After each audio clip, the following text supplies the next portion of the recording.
அஸ்ஸலாமு அலைக்கும். இன்னைக்கு மஞ்சள் தேங்காய் பால் சோறு ஆக்க போறோம். அது எப்படி செய்யலாம்னு நாங்க பார்க்கலாம். 2 உலக்கு அரிசிக்கு 2 தேங்காய் எடுத்துருக்கிறேன். இப்ப உடைச்சு கீரை போறேன். தேங்காய் உடைச்சு கீரியாச்சு. இப்ப ஆட்டிக்கிடுவோம். ஆட்டி பால் எடுக்கணும். கொஞ்சம் கொஞ்சமா தண்ணி ஊற்றி ஆட்டிக்கிடுவோம். ஆட்டி எடுத்துக்குவோம். இந்த ஆட்டி எடுத்து கொஞ்சிட்டு பால் எடுத்துக்கிடுவோம். அளவு தண்ணி வச்சுக்கிறோம். 1 உலக்குக்கு 2 உலக்கு தண்ணி வைக்கணும். 1 உலக்கு அரிசிக்கு 2 உலக்கு தண்ணி. இப்ப 2 உலக்கு அரிசி எடுத்துக்கிட்டேன்.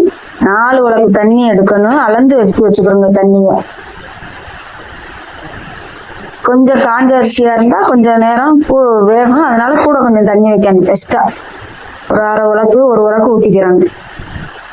புது அரிசியா இருந்தா ஊத்தக்கூடாது. பழைய அரிசிக்கு தான் ஊற்றணும். இந்த பாலை புழிஞ்சு எடுத்து வச்சிருவோம். கொஞ்சம் கொஞ்சமா ஊற்றி பால் எடுக்கணும். மொத்தமா ஊற்றி எடுத்துடக்கூடாது. அதை பால் கொஞ்சம் கொஞ்சமா நல்லா தேங்காய் பால் புழிஞ்சு எடுத்தாச்சு. இப்போ அதுக்கு தக்காளி பழம், வெங்காயம், வெள்ளைப்பூடு, ஒரு பிரியாணி இலை, 4 பட்டை சின்ன சின்னதாக, அவ்வளோதான் இருக்கு. அதோட மஞ்சள் பொடியை சேர்த்துக்கிற வேண்டியது. மஞ்சள் பொடியை சேர்த்து கலந்துட வேண்டியது. தேங்காய் பால் தெரியாது தேவையான மஞ்சள் பொடியை சேர்த்துக்கிறோம். அந்த நேரக்கிற அளவுக்கு சேர்த்து அடுப்புல தூக்கி வச்சிடணும். அடுப்புல தூக்கி வச்சு கிளம்ப விட்டுறக்கூடாது, கொதிக்க விட்டுறக்கூடாது. பாலை கொதிச்சுன்னா தெரிஞ்சிடும். சூடு வந்த உடனேயே நம்ம என்ன செஞ்சிடணும், அரிசியை போட்டுடணும். நான் அரிசியை இப்போ கொஞ்சம் நேரம் ஊற வச்சிருந்தேன். நல்லா கலஞ்சிட்டு ஊற வச்சிருந்தேன். அதை இப்போ அள்ளி போடப்போ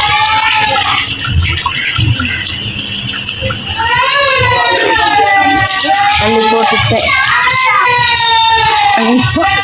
மல்லித்தூள் ஆக்கி போடல.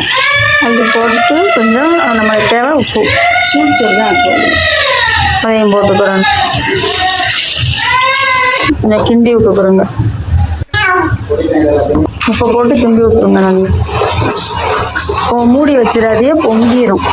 கொஞ்சம் கொதிக்க விட்டு சதன்னு வந்துடணும். சோறு கொஞ்சம் நேரம் மூடி வைங்க. அதுக்கப்புறம் திறந்து வச்சு சோறு வெந்துருச்சு. என் பேரமாறு இருந்ததுனால அவங்க போனை பறிச்சுக்கிட்டாங்க. அதனால கொதிக்கிறத காமிக்க முடியல. இப்போ சோறு புழுங்க போகுது. சோறு நல்லா புழுங்கி தம்ல போட்டிருக்கேன். சோறு நல்லா புழுங்கிடுச்சு, இறக்கியாச்சு. இப்போ சோறு போட போறேன். பிடிச்சிருந்தா லைக் பண்ணுங்க, ஷேர் பண்ணுங்க, கமெண்ட் பண்ணுங்க. பிடிச்சிருந்தா லைக் பண்ண சொல்லு. நம்ம எல்லாரும் லைக் பண்ண சொல்லுடா. சோறு தேங்காய் சோறு லைக் பண்ண சொல்லு. ப்ளீஸ் லைக் பண்ணுங்க, ஷேர் பண்ணுங்க, கமெண்ட் பண்ணுங்க. அஸ்ஸலாமு அலைக்கும்.